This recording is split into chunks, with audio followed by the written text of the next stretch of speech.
दीप्ति गोयल और आप देख रहे हैं ट्रू इंडिया न्यूज। आइए रुख करते हैं अब खबरों की ओर। तो जब हम इसकी तय में गए और हमने पुराने कई पेपर्स देखे, कई वार्ताएं करी, जो विधिक क्षेत्र के लोग हैं, जो कानून की लड़ाई लड़ रहे हैं, इस तरीके से हमने कई विशेषज्ञों से, जो पूर्व सलाहकार समिति के सदस्य हैं, उनसे बात करी। तो आप देखिए कि मैं बात करूंगा विशेष तौर से 2014 के पहले जो कार्य हुए, 8-9 में बूम आया था।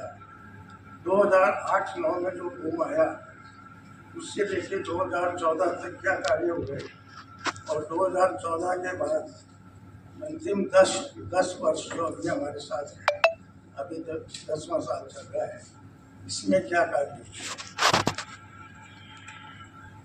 तो विशेष चौंकाने वाला तथ्य है कि 2014 के पहले मात्र 2 निर्णय हमारे सामने आए। एक तो ये था कि जमीन अधिग्रहण के बारे में मात्र चर्चा पे चर्चा, सिर्फ चर्चा, पेपर मूवमेंट, हमेशा सलाहकार समिति ने इस बारे में चर्चा कर दी। तो ये कोई निर्णय नहीं। अगर निर्णय हुआ तो ये हुआ कि अगर जोधपुर को हज यात्रा के लिए कैसे इस हवाई अड्डे को डेवलप किया जाए। पेपर्स हैं मेरे पास इस बारे में, सुनने मैं आपको सब ठोस जानकारी देने की कोशिश कर रहा हूँ। ये 2 निर्णय हुए कि कोई जमीन पे सिर्फ चर्चा करो, और अगर कुछ करना है भविष्य में तो आप पहले हज यात्रा की तैयारी कीजिए। हो सकता है कोई विशेष वर्ग को लाभ देने के लिए लोगों ने सोचा होगा, कई कारण होते हैं। और 2014 के बाद अभी 2024, इसमें आप देखेंगे, और जो अभी वर्तमान सांसद के पिछले 10 सालों में एक ही सांसद रहे इसमें, तो इनके आप देखिए कि इन्होंने आते ही जो जमीन अधिग्रहण के मामले थे उनको सुलझाने की कोशिश की, और अति शीघ्रता से उनको पूरा भी कर दिया। और न सिर्फ हवाई अड्डा विस्तार, जो आवासीय क्षेत्र में जो हवाई अड्डे कर्मचारियों के आवास के लिए जो जमीन चाहिए थी, उसके बारे में भी निर्णय लिए, क्रियान्विति करी।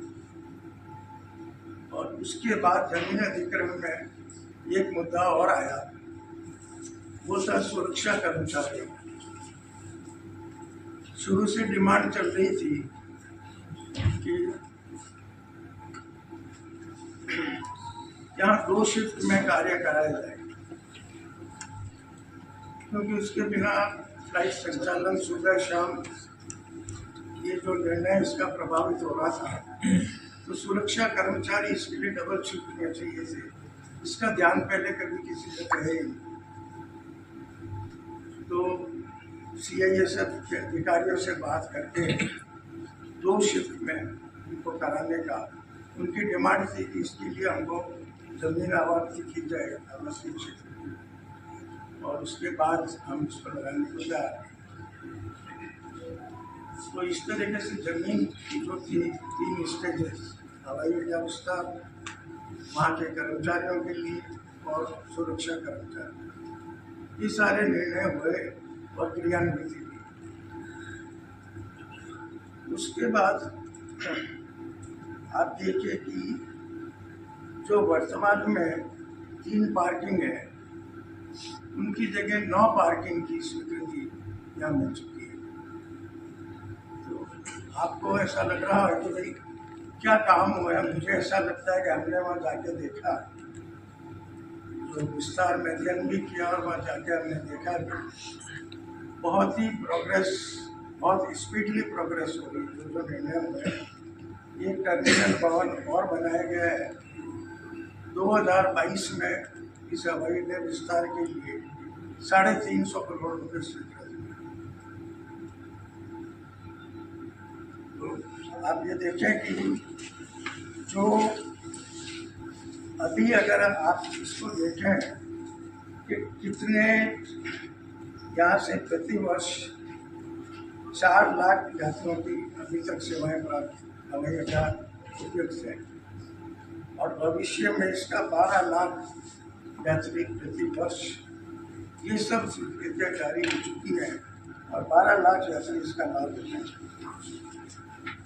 तो आप देखिए जमीन का निर्णय होना, 3 की जगह 9 पार्किंग होना, 350 करोड़ रुपए स्वीकृत होना और 4 लाख की जगह 12 लाख यात्रियों के लिए भविष्य में यहाँ पे ये सब चीज़ें होंगी।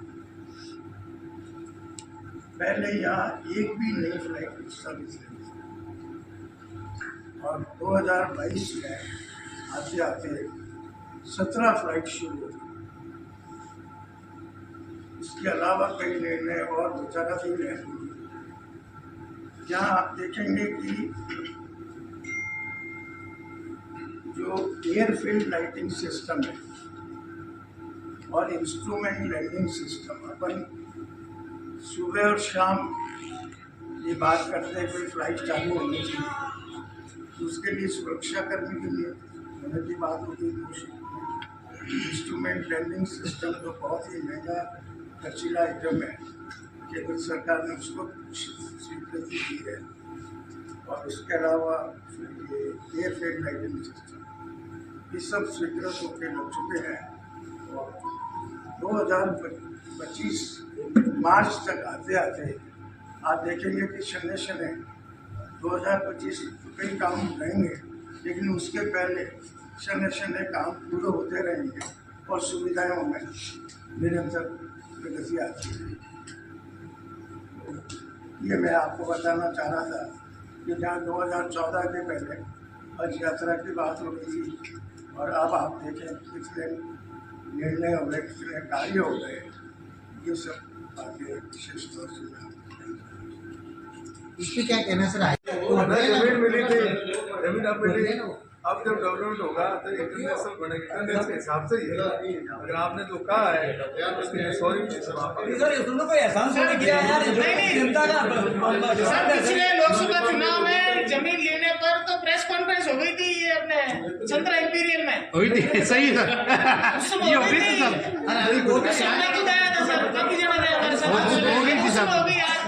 आज का उद्देश्य आज का बताएं सर, आज अपील जारी करना चाहते हैं आप? ये कहें कि वोट एमपी साहब को दें, हम चाहते हैं अपील आपके। आपने अपील जारी करना, अपील जारी करता सर आपको। नहीं अभी भी आप अपील जारी करते हैं, हम तो कहते हैं कि कमेटी ने अपील जारी की है, वोट संसद साहब को दें। ये अपील करता हूँ सीधा अंतर्राष्ट्रीय स्तर पे बढ़िया तक आना नहीं चाह रहा है एयरपोर्ट की कमियों की वजह से। आप देखो अपडेट उठा के, आप देखो जाके उसको वेबसाइट पे देखो लोगों की क्या टिप्पणी है। बहुत अच्छा डेवलपमेंट होगा, विकास नहीं हुआ है, लोग कह रहे हैं कोई भी बड़ा सिटी नहीं है जो तो विकास कहाँ है? एयरपोर्ट का विकास कहाँ है सर? कोटा से नीचे चला गया जोधपुर।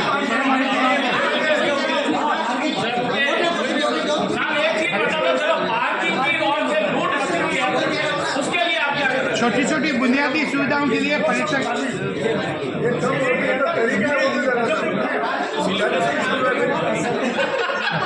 पार्किंग के लिए दर्शन करते हैं।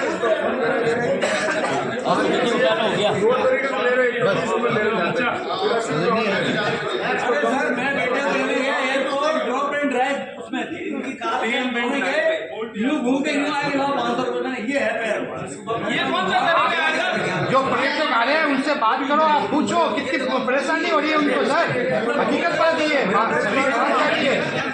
मेरी बात सुनो, उनको आए में एक महीने में हज की और उसकी बात कर ली आपने। 1 महीना हुआ, आपने कहा ये नहीं होना चाहिए, ये नहीं, ऐसा नहीं है सर, ये गलत है। आप कितनी बार सफर किया है आपने? आपका क्या अनुभव है? जीत मुश्किल है।